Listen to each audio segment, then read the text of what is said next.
29 আয়াত পর্যন্ত তাফসীর পেশ করা হবে ইনশাআল্লাহ।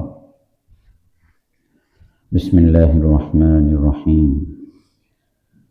وإذ يرفع إبراهيم القواعد من البيت وإسماعيل ربنا تقبل منا إنك أنت السميع العليم।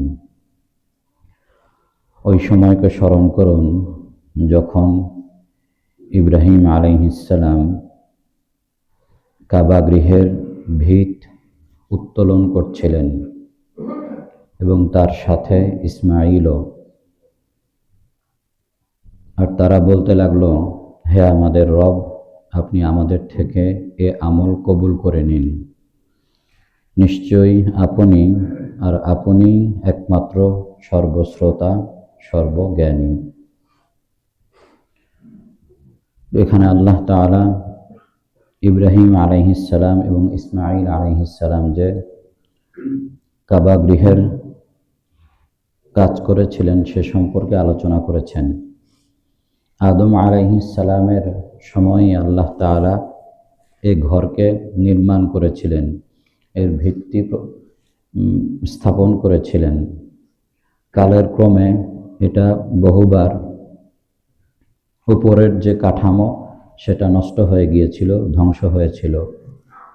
বিভিন্ন বর্ণনায় রয়েছে নূহ আলাইহিস সালামের সময়ে নষ্ট হয়ে গিয়েছিল। তো ইব্রাহিম আলাইহিস সালামকে আল্লাহ তাআলা এই কারণে নির্মাণ করার কথা বলেননি এবং তিনি নির্মাণ করেননি, বরং তিনি পূর্বের যে ভিত ছিল, পূর্বের ফাউন্ডেশন ছিল, তার উপরে তিনি কাজ করেছেন, তার উপরে তিনি নির্মাণ করেছেন।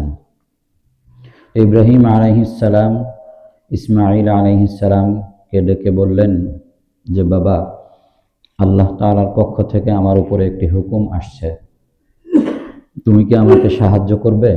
ইসমাঈল আলাইহিস সালাম বললেন, অবশ্যই সাহায্য করব, আপনি বলুন।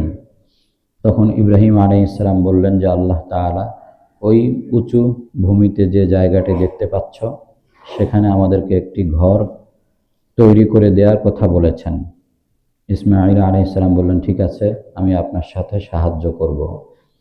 ইসমাঈল আলাইহিস সালাম পাথর এনে এনে দিচ্ছিলেন আর ইব্রাহিম আলাইহিস সালাম সেই পাথরগুলো সেখানে লাগিয়ে দিচ্ছিলেন। এভাবে কাজ চলছিল। এক পর্যায়ে ইসমাঈল আলাইহিস সালাম দেখছেন যে তার বাবা যতটুকু করেছে ততটুকু অনেকটাই উঁচু হয়ে গিয়েছে। এখন তার নিচে কিছু প্রয়োজন রয়েছে যার মাধ্যমে তিনি নিজে আর একটু উঁচু হয়ে কাজ করতে পারেন। সেই কারণে তিনি একটি পাথর নিয়ে আসলেন। সেই পাথরের উপরে ইব্রাহিম আলাইহিস সালাম দাঁড়ালেন, দাঁড়িয়ে সেখানে কাজ করেছিলেন। সেই পাথরটির মাঝেই ইব্রাহিম আলাইহিস সালামের পদচিহ্ন রয়েছে এবং সেটাই হচ্ছে মাকামে ইব্রাহিম।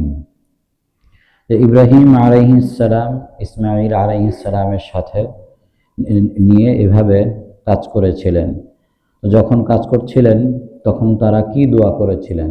তখন তারা বলেছিলেন, রব্বানা তাকাব্বাল মিন্না ইন্নাকা আনতাস সামিউল আলিম।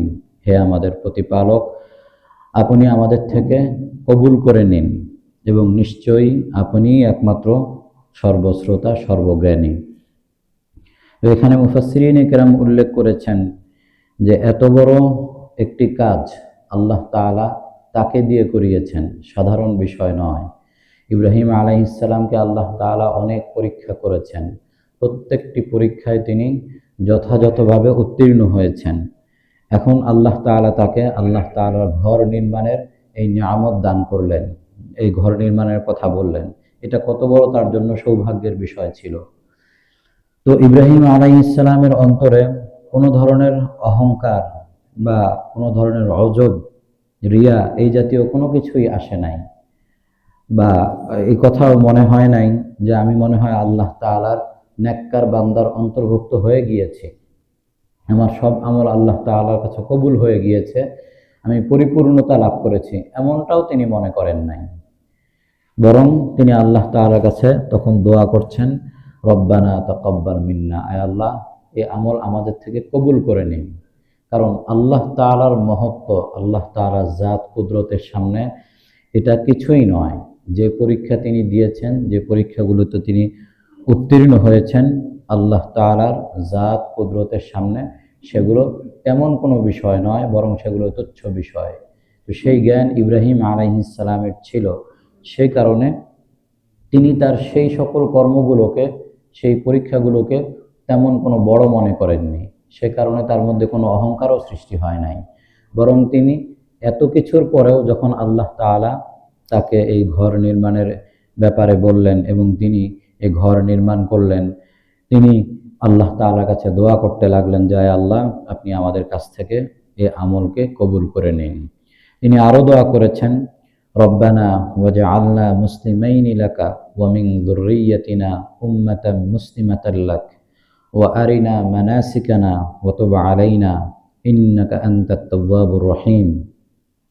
হে আমাদের প্রতিপালক, আপনি আমাদের উভয়কে আপনার অনুগত বানিয়ে দিন এবং আমার সন্তানাদিদের মধ্য থেকেও এমন উম্মত সৃষ্টি করুন যারা হবে আপনার অনুগত, এবং আপনি আমাদেরকে বিধানাবলী দেখিয়ে দিন এবং আমাদের তাওবা কবুল করুন।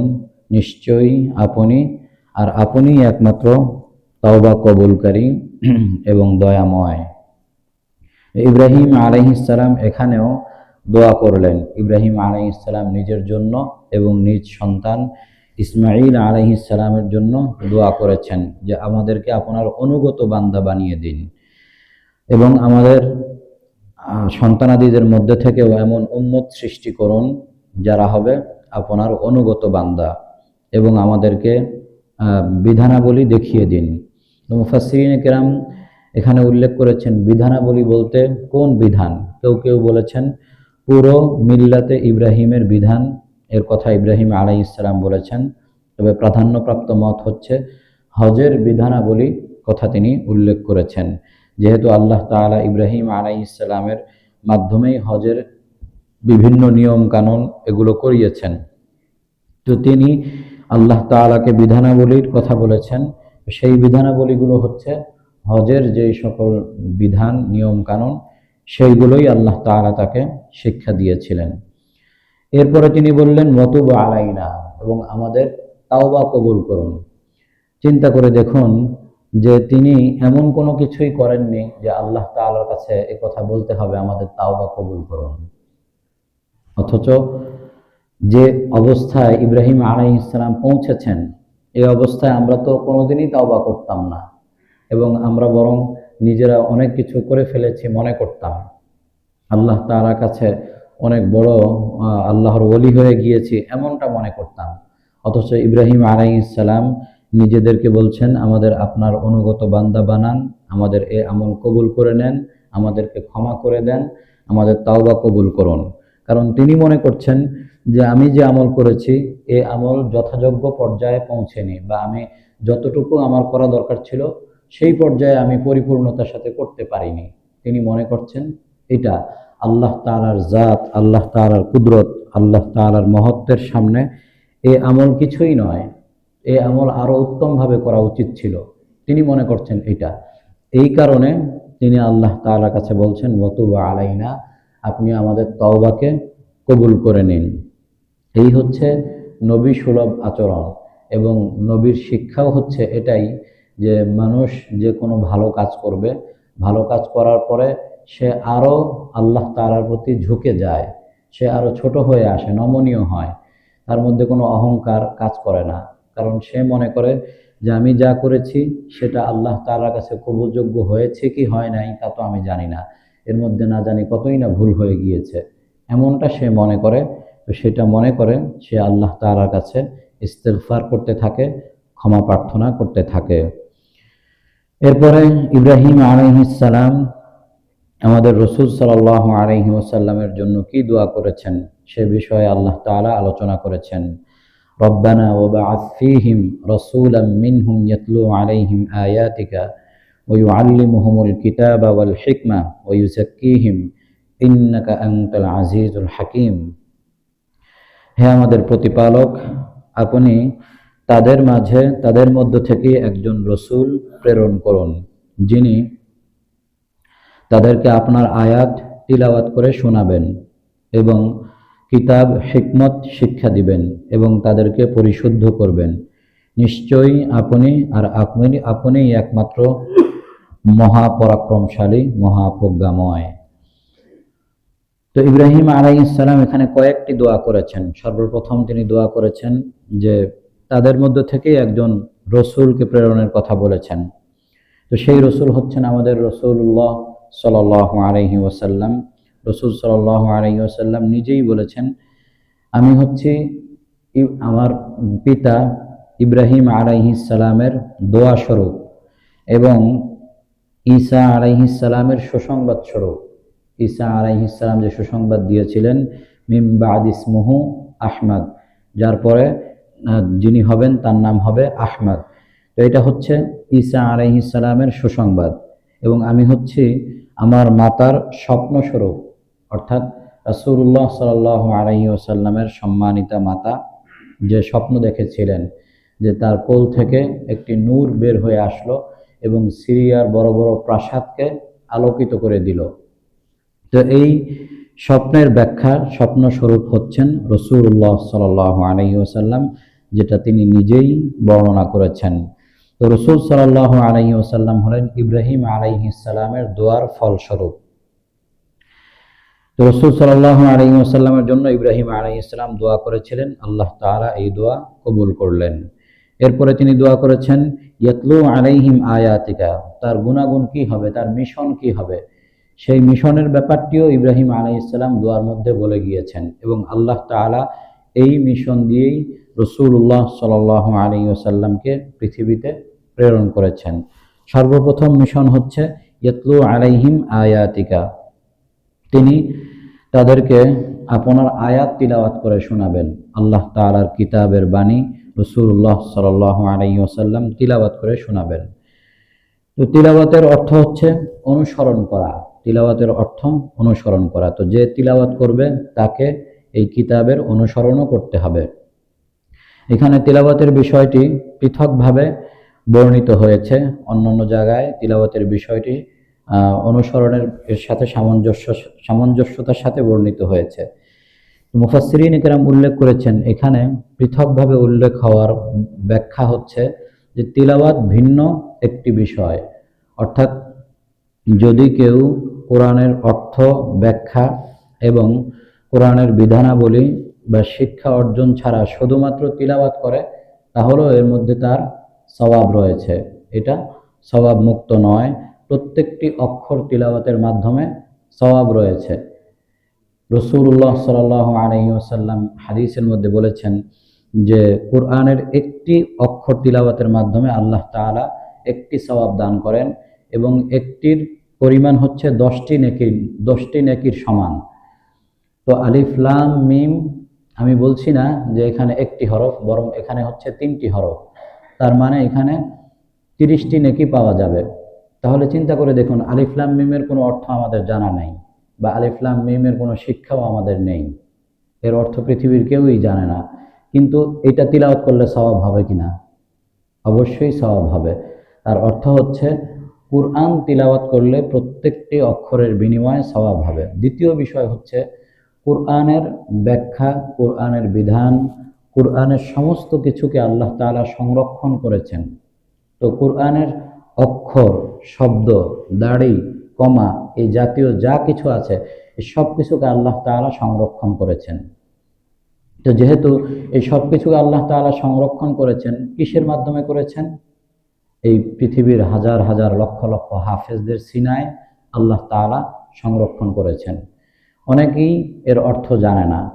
তো আল্লাহ তাআলা এটাকে যেন কেউ এখানে কোনো শব্দ প্রবেশ করাতেও না পারে বা এখান থেকে কোনো দাড়ি কমাকে বাদ দিতেও না পারে, এটা যেভাবে আল্লাহ তাআলা নাজিল করেছেন জিবরাইলের মাধ্যমে, যেভাবে রাসূল সাল্লাল্লাহু আলাইহি ওয়াসাল্লাম বর্ণনা করেছেন, হুবহু যেন সেভাবেই থাকে, সেজন্য আল্লাহ তাআলা এটাকে, এর তিলাওয়াতটাকে গুরুত্ব দিয়েছেন। অর্থাৎ এর তিলাওয়াতটা মানে এটার পড়াটা, রিডিংটা, এটাকে আল্লাহ তাআলা গুরুত্ব দিয়েছেন পৃথকভাবে, এই জন্যেই যেহেতু আল্লাহ তাআলা এটাকে হেফাজত করবেন। তো যদি তিলাওয়াতের মধ্যে এই বিষয়টি না থাকে তাহলে কি দেখা যাবে? সকলেই এর ব্যাখ্যা, বিশ্লেষণ, এর শিক্ষা অর্জন করবে, কিন্তু তিলাওয়াতের যদি কোনো সওয়াব না থাকে বা এটা সংরক্ষণের বিষয় না থাকে, তাহলে এর মধ্যে রদবদল হয়ে যেত। এই শব্দের মধ্যে অনেকেই অনেক শব্দ ঢুকাতো, অনেকেই আবার এর মধ্যে থেকে কোনো শব্দ বের করে দিত, কারণ এর তো কোনো গুরুত্ব নাই, তিলাওয়াতের তো কোনো গুরুত্ব নাই। তো এই জন্য আল্লাহ তাআলা তিলাওয়াতের কথাটাকে আলাদাভাবে উল্লেখ করলেন। ইব্রাহিম আলাইহিস সালাম দোয়ার মধ্যে বললেন, ইয়াতলু আলাইহিম আয়াতিকা, সে তাদেরকে তার আয়াত তিলাওয়াত করে শোনাবেন। তৃতীয় ব্যাখ্যা হচ্ছে যে এখানে আল্লাহ তাআলা রাসূলুল্লাহ সাল্লাল্লাহু আলাইহি ওয়াসাল্লামের দাওয়াতের বিষয় উল্লেখ করেছেন, অর্থাৎ রাসূল সাল্লাল্লাহু আলাইহি ওয়াসাল্লামকে মানুষকে ইসলামের প্রতি দাওয়াত দিতেন, কুরআনের আয়াত তিলাওয়াত করে করে দাওয়াত দিতেন, কুরআনের আয়াত তিলাওয়াত করে করে দাওয়াত দিতেন। এবং যারা মুসলিম হতো তাদেরকে কুরআনের আয়াত শিক্ষা দিতেন এবং তাদেরকে কুরআনের আয়াতের মধ্যে আল্লাহ তাআলা কি বিষয় উল্লেখ করেছেন সেই বিধানাবলী শিক্ষা দিতেন। তাহলে রাসূল সাল্লাল্লাহু আলাইহি ওয়াসাল্লামের তালিম এবং দাওয়াতের বিষয়টি এখানে রয়েছে। এরপর ইব্রাহিম আলাইহিস সালাম দোয়া করেছেন রাসূলুল্লাহ সাল্লাল্লাহু আলাইহি ওয়াসাল্লামের দ্বিতীয় মিশন, ওই আল্লিমুহুমুল কিতাবা ওয়াল হিকমা, তিনি তাদেরকে কিতাব শিক্ষা দিবেন এবং হিকমত শিক্ষা দিবেন। তো কিতাব দ্বারা এখানে উদ্দেশ্য হচ্ছে কুরআনুল কারীম, যা ইতিপূর্বে আমরা আলোচনা করলাম। তো কিতাব শিক্ষা দেওয়ার উদ্দেশ্য কি? এখানে কুরআনের যত বিষয় রয়েছে, কুরআনের ব্যাখ্যা, বিশ্লেষণ, কুরআনের ইতিহাস, এরপরে কুরআনের মধ্যে আল্লাহ তাআলার কি কি বিধানাবলী রয়েছে, আল্লাহ তাআলার কোন হুকুম পালন করতে হবে, কোনটা মানসুখ, কোনটা নাসেখ, কোনটার উপরে আমল হবে, কোনটার উপরে আমল হবে না, কোনটা শুরুতে ছিল, কোনটা শেষে বাদ পড়ে গিয়েছে, এই সকল বিষয়ে কুরআনের যাবতীয় জ্ঞান রাসূলুল্লাহ সাল্লাল্লাহু আলাইহি ওয়াসাল্লাম সাহাবায়ে কেরামকে শিক্ষা দিয়েছেন। এক কথায় কুরআনের যত হক রয়েছে সমস্ত হক তাদেরকে শিক্ষা দিয়েছেন। তো এটাই হচ্ছে ওয়ায়ুআল্লিমুহুমুল কিতাব, তিনি তাদেরকে কিতাব শিক্ষা দিয়েছেন। আর দ্বিতীয় হচ্ছে হিকমা। হিকমার শাব্দিক অর্থ তো হচ্ছে প্রজ্ঞা, শাব্দিক অর্থ প্রজ্ঞা, কিন্তু হিকমা দ্বারা বিভিন্ন উদ্দেশ্য হয়ে থাকে। হিকমা আল্লাহ তাআলার সাথে সম্পৃক্ত হলে এক উদ্দেশ্য হয়, ফেরেশতাদের সাথে হলে আরেক উদ্দেশ্য হয়, মানুষের সাথে হলে আরেক উদ্দেশ্য হয়ে থাকে। তো এখানে রাসূলুল্লাহ সাল্লাল্লাহু আলাইহি ওয়াসাল্লামের সাথে হিকমা শব্দের বিষয় এসছে। রাসূলুল্লাহ সাল্লাল্লাহু আলাইহি ওয়াসাল্লামের সাথে যখন হিকমা শব্দ সম্পৃক্ত হবে তখন এর অর্থ দাঁড়াবে সুন্নাহ, অর্থাৎ রাসূলুল্লাহ সাল্লাল্লাহু আলাইহি ওয়াসাল্লামের আহাদিসে মুবারাকা। তো প্রথমে তিনি কিতাব শিক্ষা দিবেন এবং এরপরে তিনি তার সুন্নাহ শিক্ষা দিবেন, রাসূল সাল্লাল্লাহু আলাইহি ওয়াসাল্লামের হাদিস শিক্ষা দিবেন। তো রাসূলুল্লাহ সাল্লাল্লাহু আলাইহি ওয়াসাল্লাম সেই কুরআন এবং সুন্নাহ শিক্ষা দিয়েছেন এবং এটা হচ্ছে ইব্রাহিম আলাইহিস সালামের দোয়া ছিল। তৃতীয় মিশনের যে ব্যাপারটি ইব্রাহিম আলাইহিস সালাম দোয়া করেছেন সেটি হচ্ছে ওয়ায়ুযাক্কিহিম, রাসূলুল্লাহ সাল্লাল্লাহু আলাইহি ওয়াসাল্লাম তাদেরকে পরিশুদ্ধ করবেন। এটা ছিল রাসূলুল্লাহ সাল্লাল্লাহু আলাইহি ওয়াসাল্লামের তৃতীয় মিশন। রাসূল সাল্লাল্লাহু আলাইহি ওয়াসাল্লাম পরিশুদ্ধ করেছেন বাহ্যিক এবং আত্মিক উভয় দিক থেকে। বাহ্যিকভাবে তাদের যে সকল কদর্যতা ছিল, নাপাকি ছিল, সেগুলো থেকেও তাদেরকে পবিত্র করেছেন, তাদেরকে সৌন্দর্যমণ্ডিত করেছেন। জাহিলিয়াতের যত বিষয় তাদের মধ্যে বাহ্যিকভাবে ছিল এই সব কিছু রাসূল সাল্লাল্লাহু আলাইহি ওয়াসাল্লাম দূরীভূত করেছেন। এবং আত্মিকভাবে তাদের অন্তরে যে শিরক ছিল, জাহিলিয়াতের বিভিন্ন বিদআতি বিষয় ছিল, তাদের অন্তরের মধ্যে রিয়া ছিল, অহংকার ছিল, এরপরে যে যত ধরনের গুনাহের বিষয় আমাদের অন্তরে আসে, এই সকল আভ্যন্তরীণ বিষয়গুলো থেকে রাসূলুল্লাহ সাল্লাল্লাহু আলাইহি ওয়াসাল্লাম তাদেরকে পরিশুদ্ধ করেছেন, পবিত্র করেছেন। তো এই যে একটি বিষয়, অর্থাৎ দ্বীনের মধ্যে আসার পরেও শয়তানের প্রলোভনে আমাদের মধ্যে সেই রাসূল সাল্লাল্লাহু আলাইহি ওয়াসাল্লামের যুগ থেকেই অদ্যাবধি এই বিষয়টি রয়েছে। শয়তান বিভিন্নভাবে দ্বীন থেকে সরানোর জন্য বিভিন্ন ধরনের ওয়াসওয়াসা দিয়ে আমাদের মধ্যে কদর্যতা কালিমা সৃষ্টি করে দেয়, অন্তরের মধ্যে বিভিন্ন ধরনের খারাপি মন্দত্ব সৃষ্টি করে দেয়। তো সেটার থেকে মুক্ত করাও হচ্ছে রাসূলুল্লাহ সাল্লাল্লাহু আলাইহি ওয়াসাল্লামের দায়িত্ব এবং এটা তার তৃতীয় মিশন। রাসূলুল্লাহ সাল্লাল্লাহু আলাইহি ওয়াসাল্লাম সাহাবায়ে কেরামকে পরিশুদ্ধ করেছিলেন, তাজকিয়া করেছিলেন, আর এটা ছিল ইব্রাহিম আলাইহিস সালামের দোয়া রাসূলুল্লাহ সাল্লাল্লাহু আলাইহি ওয়াসাল্লামের ব্যাপারে।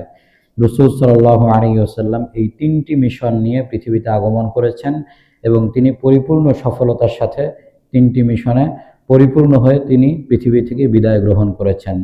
সাহাবায়ে কেরাম রিদওয়ানুল্লাহি তাআলা আলাইহিম আজমাইনও এই 3টি বিষয়ে, এই 3টি মিশন নিয়ে পৃথিবীতে দাওয়াতের কাজ করেছেন। পরবর্তী যারা এসছে ওলামায়ে কেরাম, তাদেরও এই 3টি দায়িত্ব। যারা নবীর ওয়ারিস ওলামায়ে কেরাম, তাদেরও দায়িত্ব হচ্ছে এই 3টি মিশন পৃথিবীতে বাস্তবায়ন করা। আল্লাহ পাক আমাদের সকলকে কুরআনের উপর আমল করার তৌফিক দান করেন।